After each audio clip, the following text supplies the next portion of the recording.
Hello, everybody. Welcome back to another great episode of Tommy Maroon Sports Show, episode number 179, I believe, which is kind of hard to believe, but you know what's not hard to believe?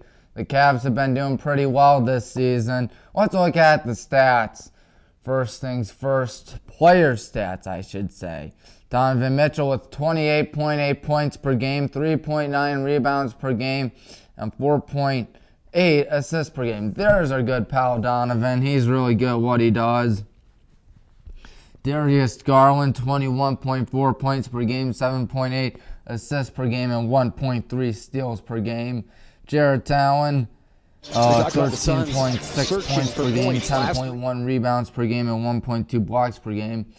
Evan Mobley headed into last night's game with a 14.2 points per game average, 8.9 rebounds per game, and 1.3 blocks per game. And Kevin Love entered last night with 9.3 points per game, 7.2 rebounds per game, and 1.93 points made per game. First things first, Cavs against the Nuggets. And the Cavs lost. 121-108. Karis LeVert, 22 points. Darius Garland, 21 points, 8 assists. Sadie Osman, 15 points, 3 threes. Nikola Jokic for the Nuggets had a triple-double. My word. Good Lord. 28 points, 15 rebounds, 10 assists. That man might win MVP if it's not Donovan Mitchell. Jamal Murray had 18 points. Cavs were losing for the entire second half and had 2 more assists than Denver. And in this game right here, Cavs against Phoenix Suns, that was a 112-98 victory. Donovan Mitchell, 22 points. Jarrett Allen, 13 points, 12 rebounds. Isaac Okoro, 14 points, 4 threes. DeAndre Ayton, 14 points, 11 rebounds. Dwayne Washington, 25 points off the bench. Cavs were winning for most of the game, and despite making less threes, of course, there's a 3 that's made by Isaac Okoro, one of his 4 threes that day. Of course, despite that, the Cavs still were able to pick up the win, which is kind of hard to believe, but also not hard to believe because the Suns have been ice cold lately. They're on a losing streak. And then the Cavs lost last night to the Jazz, and Donovan Mitchell's return to Utah, 116-114. And in his return to Utah, Mr. Mitchell put up 46 points, 5 rebounds, 6 assists. And Darius Garland put up 21 points, 5 rebounds, and 6 assists. And Lamar Stevens, 11 points, 3 rebounds. Let's look at the Jazz right now. They had Jordan Clarkson put up 32 points, 6 rebounds, 4 assists. They had Lauri Markkanen, former Cleveland Cavalier, with 25 points, 16 assists. 25 points, 16 rebounds. And it was a pretty good game from what I could tell. Very well done by both teams. Unfortunately, the Cavs did not win it, of course, which is always frustrating to see. Even when the Cavs make more buckets than the Jazz and made all but 4 free throws, when you get out-rebounded by 17, it's never going to be easy to win games, I guess. Let's look at the standings. The Cavs are sort of slipping now. At one point, 4, now 5 in the Eastern Conference. Tied for Philly for 4th, actually, in the Eastern Conference. 3.5 games out of Boston for that top seed. 2 behind the Brooklyn Nets for the 2 seed. And 1 behind the Bucks for the division lead. And, of course, 2.5 games in front of the Pacers. And 3.5 games ahead of the Knicks, which would put those Cavs in the play-in tournament. But fortunately for Cleveland, they're nowhere near dead last in the Eastern Conference. If I can find where everything was. There we go. 3.5 out, of course, and dead last is none other than the Detroit Pistons, 19.5 out, so there is that. So now those Cavs have played more than half the season now. Hopefully the second half of the season for Cleveland won't be as bad as last year's second half. At least that's what I can hope. Now it's time to look at my recap for Tommy's picks. If we can, yep, there we go. High school boys basketball, Revere used the big second half to run away against Highland 72-48. Avon beat Berea Mid-Park 49-42. Brunswick beat Strongsville 66-46. Medina took down Walsh 59-40. St. Ed's in a rout at home against St. Ignatius 86-64, Mater Dei beat St. Vincent St. Mary 63-61. Nordonia took down Stowe 66-64. This is for boys basketball, by the way. We'll get to the girls in a second. Brecksville took down Twinsburg 68-42. Wake Catholic destroys Kenston 84-55. Euclid squeaks out a win against Benedictine 64-62. And Archbishop Hoban took down VASJ 83-60. Now we can look at girls basketball. Highland beat Revere. All right, that's good. 70-40. That was the day after we lost to Revere in boys basketball. So a little bit of some revenge right there. Of course, the boys did win last night on the road against Aurora, which is always a good thing. Medina beat Solon 39-30. Still my lock of the week. Barely beats Nordonia 35-33. Mater Dei takes care of St. Vincent St. Mary with ease 62-30. Walsh Jesuit beat Padua Franciscan 67-38. Archbishop Hoban, oh ye gods, a high-scoring game, I must say, 79-75 over the Solon Comets. And then Green took down McKinley 43-40 in a good Summit County rivalry between Copley and Revere. Copley took down the Minutemen 67-35. Of course, when we play the Indians again, this time we'll be at home. And unfortunately, I don't think I'll be able to be on the mic for that because BW has a game that same day. Avon beat Berea Mid-Park 36-28. Brecksville took down the Twinsburg Tigers 51-32. And Mayfield beat Cloverleaf 46-19. And then Magnificat beat Strongsville 62-46. Now time to look at the NFL, the last week of the regular season. My God, what a season it was. Chiefs beat the Raiders 31-13 as they just danced around in a circle literally before the huddle, then broke huddle, and then proceeded to score a touchdown. And the Jaguars won the division. I don't believe it. They won the division. They're not Sucksonville anymore. They're division champions. I mean, yeah, the AFC South isn't good, but if you win the division, that has to take some skill. You got to be mediocre at best. And Jacksonville actually is on fire lately. My Lord, Trevor Lawrence stepping it up. The defense stepping it up. That clutch touchdown late in the game to give the Jags the lead. And Tennessee ended up sliding, losing their last 6 or 7 games to close out the season. And then this one was just frustrating for them. The Falcons beat Tom Brady and the Buccaneers for the first time in what seems to be an eternity for the Falcons. I've always had bad luck against Tom Brady.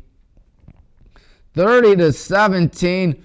And the Buccaneers will go in the playoffs with a losing record. 8-9. They join the likes of the 2010 Seahawks, 2014 Panthers, and 2020 Washington Commies as the only teams to make the playoffs with a losing record, excluding the 1982 tournament because that was, of course, a strike-shortened season.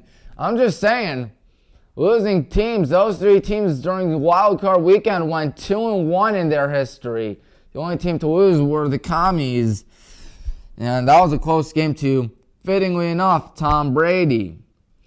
The Bills beat the Patriots with emotions running high. Nyheim Hines, not 1 but 2 kick returns for a touchdown. You knew they were going to win 35-23. DeMar has been released from the hospital too. That is very great news. And it just feels great that football has more positive news now, and things seem to be much, much better. The Vikings beat the Sea Bears, and they get the first pick, Chicago, 29-13. Bengals beat the Ravens 27-16. And the Texans ruined their tank. All they had to do was lose one game. They'd secure the first overall pick and probably use it on someone like Bryce Young or someone like that. Maybe Will Levis or Max Duggan, I think. But no. They were down 31-24. They convert 2 big fourth downs and then try a 2-point conversion. Very gutsy 2-point conversion, may I say. They get it, take the lead, and win the game over Jeff Saturday and the Indianapolis Colts. Lovie Smith is out at Houston, 32-31. At least he ended it with a win. And that was a Free Willy winner, 11-6 over the Jets. Suck again. Oh, to quote the Water Boy, oh no, we suck again. Oh, great movie. Panthers beat the Saints 10-7. And the Steelers, of course, had to beat the Browns because the Steelers are going to magically find their way to a winning record, and find their way to a winning record they did. Mike Tomlin has never had a losing season. He's had seasons of 8-8, but he's never had seasons under 500 in his entire time. And the Steelers haven't had a losing record since 2003. I mean, yeah, a lot of Browns fans were celebrating Miami winning and Pittsburgh not making the playoffs. But at what cost? You got destroyed to Pittsburgh.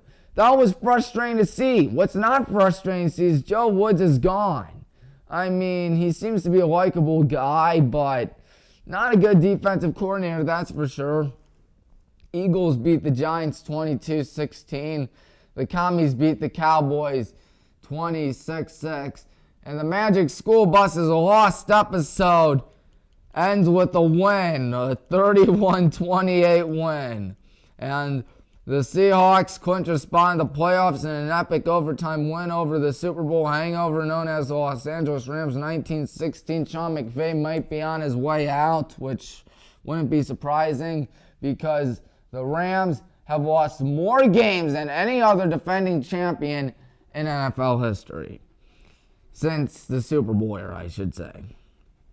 49ers beat the Cardinals 38-13. Cliff Kingsbury is fired. And the Lions 20, Packers 16. Of course, only the Lions could have a winning record, a record better than Tom Brady, and fail to make the playoffs. Because at the end of the day, they're the Detroit Lions, and they will always, not sometimes, not maybe, not most of the time, always find a way to disappoint their fans.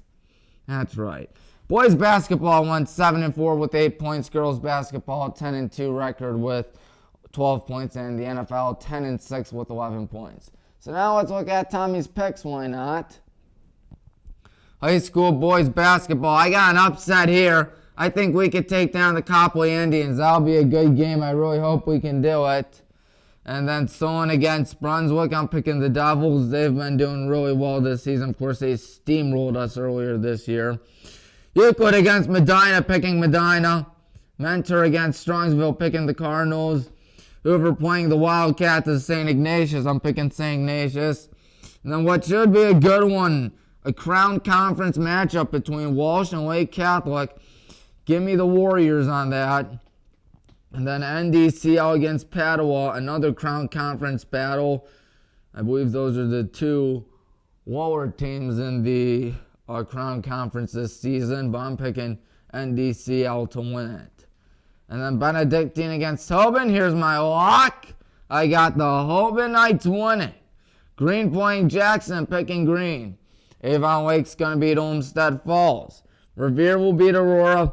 Barberton takes down Talmadge. Norton to beat Woodridge, and Cloverleaf taking down Field. Of course, most of those games will be Friday, maybe Saturday.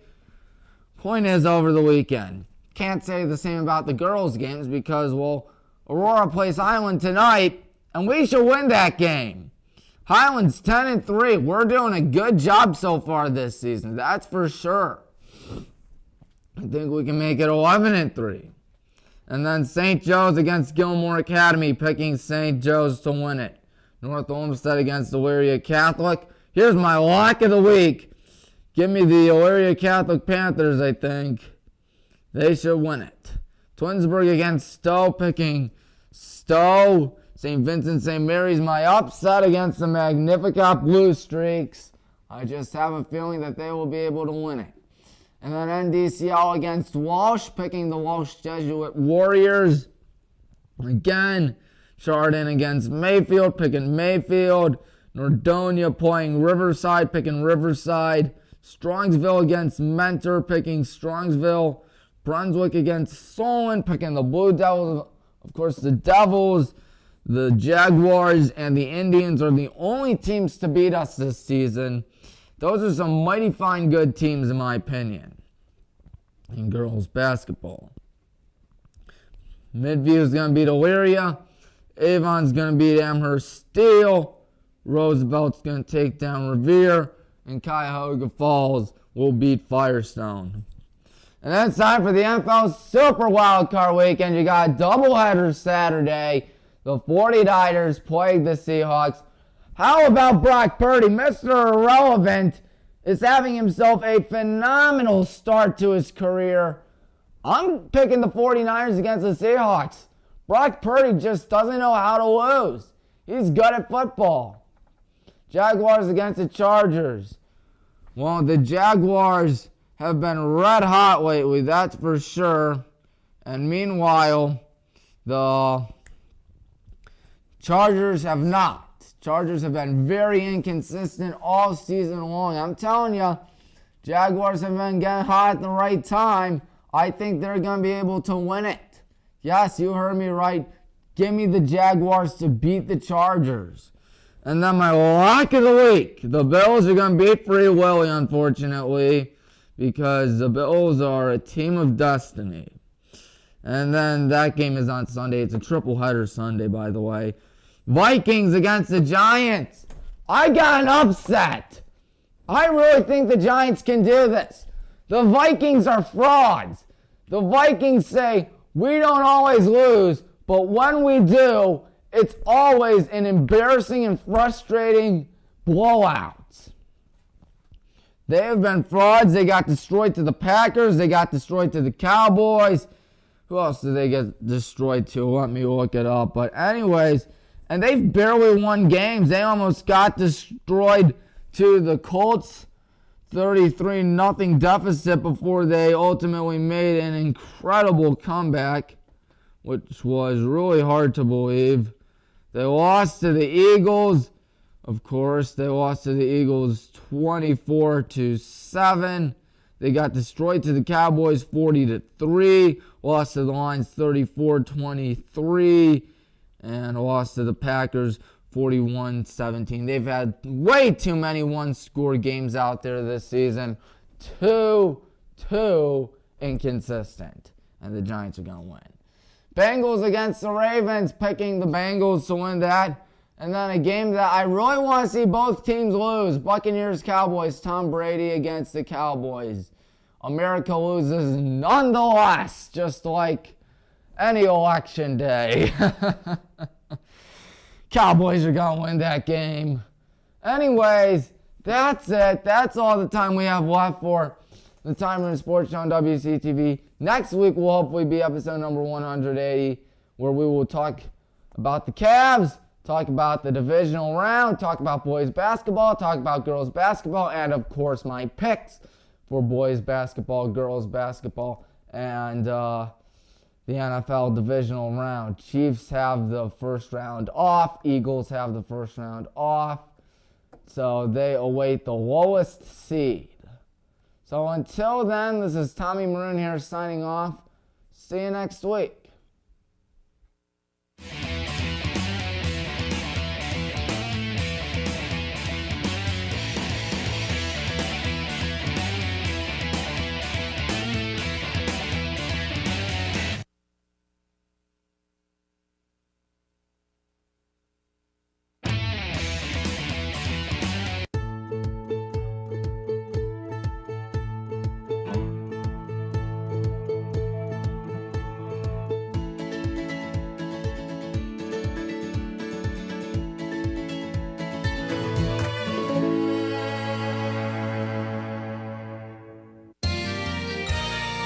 You are watching WCTV, Wadsworth Community Television.